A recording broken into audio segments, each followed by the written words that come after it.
बिस्मिल्लाहिर्रहमानिर्रहीम। टेस्टी। जी हाँ, ये बहुत ही टेस्टी सालन मोरिंगा के फूलों से तैयार किया गया है, जिसे सुहांजना भी कहते हैं।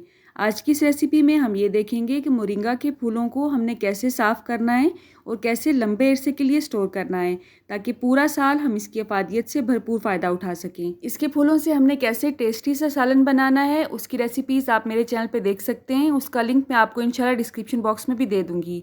इससे पहले मैं आपसे मोरिंगा के पत्तों को कैसे स्टोर किया जाता है, इसकी रेसिपीज़ भी शेयर कर चुकी हूँ और इसके कहवे की रेसिपीज़ भी शेयर कर चुकी हूँ। तो चलें आज की इस वीडियो का आगाज़ इस दुआ के साथ करते हैं कि अल्लाह आप सबका दस्तरखान सजाए रखे और हम सबको सेहत और ईमान का रिज़्क़ अता फरमाए। टेस्टी। सुहांजना या मोरिंगा का दरख्त कैसा होता है, ये मैं आपको अपनी पहली वीडियोस में दिखा चुकी हूँ। अगर तो आप किसी ऐसे एरिया में रहते हैं जहाँ पे मोरिंगा के दरख्त बहुत ज़्यादा होते हैं, तो आपके घर में अक्सर इस तरह से गिफ्ट आता होगा मोरिंगा के फूलों का, जो कि टहनियों पे लगा होता है। लेकिन मार्केट में अक्सर इसके जस्ट फूल ही अवेलेबल होते हैं, जो कि किलो के हिसाब से मिलते हैं। उन्हें भी साफ़ करना पड़ता है, उसका तरीका भी आगे आपको मिलेगा इस वीडियो में। लेकिन अभी हम ये देखेंगे कि इसे हमने टहनियों से कैसे उतारना है। तो यहाँ पे मैं अपनी हेल्पर की मदद ले रही हूँ। मेरी हेल्पर ने मुझे बताया कि हम इसके फूलों का बंच पकड़ के इसे हर टहनी से अलग करते हैं, लेकिन मेरे हिसाब से ये तरीका ज़्यादा आसान है। उससे मैंने बताया कि इस तरह से इसकी एक टहनी पकड़े और इस तरह से हाथों में रब करती जाए। इस तरह से टाइम भी कम लगता है और मेहनत भी कम होती है। अगर आप इसकी टहनियों को 1 से 2 दिन पड़ा रहने देंगे किसी भी कपड़े में बंद करके, तो इसके फूल मज़ीद नरम हो जाते हैं और बहुत आसानी से टहनियों से उतर जाते हैं। आप देख सकते हैं जस्ट इस तरह से हमने इन्हें रब करना है। नीचे कोई साफ़ कपड़ा बिछा लें और इस तरह से इसके फूल नीचे कपड़े में गिरते जाएंगे। अब ये जो बंचेस आप देख रहे हैं, इन पर आपको सुहांजना के छोटे छोटे फूल नज़र आ रहे होंगे। अगर आप सुहांजना की या मोरिंगा की अफादियत जानना चाहते हैं तो आप मेरी पहली वीडियोस देखें, उसमें मैंने इसके फ़ायदे नुकसान सब डिस्कस किए हैं। ये जो टहनी आपको नज़र आ रही हैं, इस पे से हमने मोरिंगा के फूल उतार लिए हैं। आप इन्हें भी ड्राई करके अपनी किसी भी रेमेडीज़ वगैरह में इस्तेमाल कर सकते हैं, क्योंकि कुदरत ने इसकी जड़ से लेके इसके फूलों, पत्तों, छाल तक हर चीज़ में अफादियत छुपा रखी है। तो यहाँ पे मैंने वीडियो की स्पीड को थोड़ा सा तेज़ किया है, जस्ट आपको तरीका दिखाना ही यहाँ पे मकसद है मेरा। ये सुहांजना के फूलों को साफ़ करने का फर्स्ट स्टेप है। इसके बाद इसके जो फूल होंगे, इसे भी हम अच्छी तरह से छान फटक कर लेंगे। अगर तो आप पंजाब के किसी एरिया में रहते हैं तो आपको छज का तो पता ही होगा, जो कि कानों से बना होता है। उससे अक्सर पुराने ज़माने में गंदम वगैरह को साफ़ किया जाता था।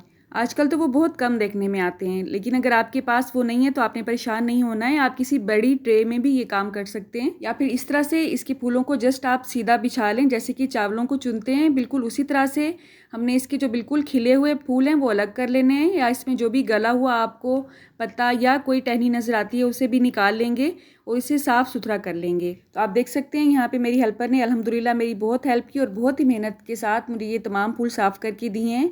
पाकिस्तान में ये हेल्पर किसी नेमत से कम नहीं होती हैं, राइट। तो टहनियों से निकालने के बाद भी आप देख सकते हैं इसमें से हमने ये गंद निकाला है।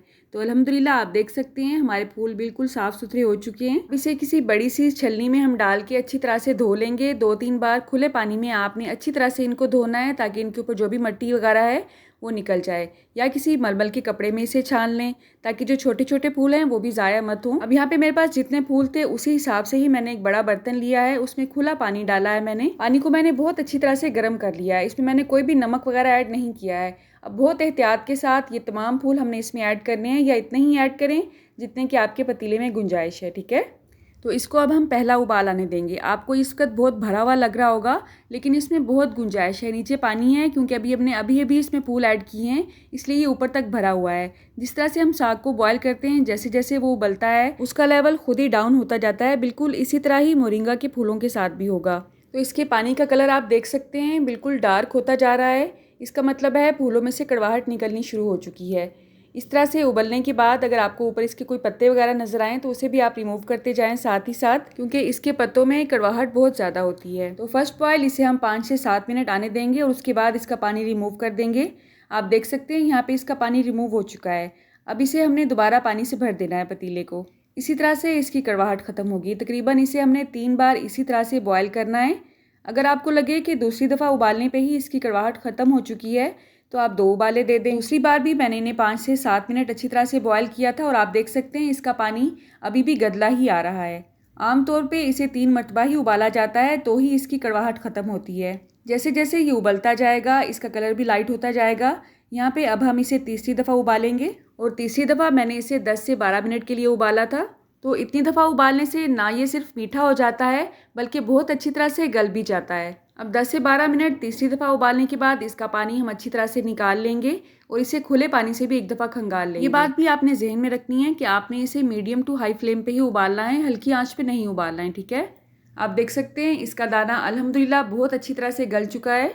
अब इसे स्टोर करने का आखिरी स्टेप ये है कि इसमें से हमने निचोड़ के अच्छी तरह से पानी निकालना है। इस तरह से आप एक मुट्ठी में या 2 मुट्ठियों में सुहांजना को जितना आप हाथ में पकड़ सकते हैं पकड़ लें और प्रेस करते हुए इसका एक्स्ट्रा पानी रिमूव कर दें।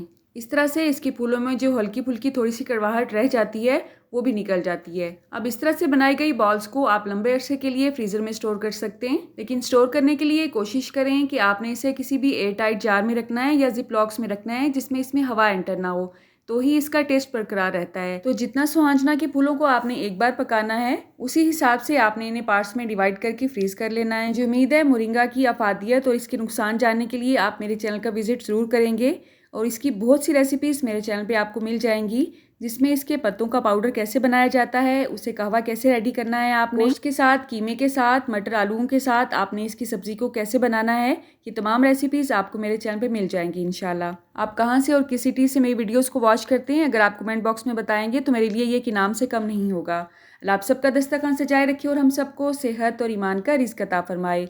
अल्लाह हम सब के रिस्क में कसरत, बरकत और आसानी अता फरमाए। रुके रुके सुने, जाने से पहले वीडियो को लाइक कर दें, अच्छी लगी तो शेयर कर दें और सब्सक्राइब करने के बाद बेल का आइकन भी ज़रूर प्रेस करें। जज़ाकल्लाह। मेरी नेक्स्ट वीडियो तक अल्लाह हाफिज़।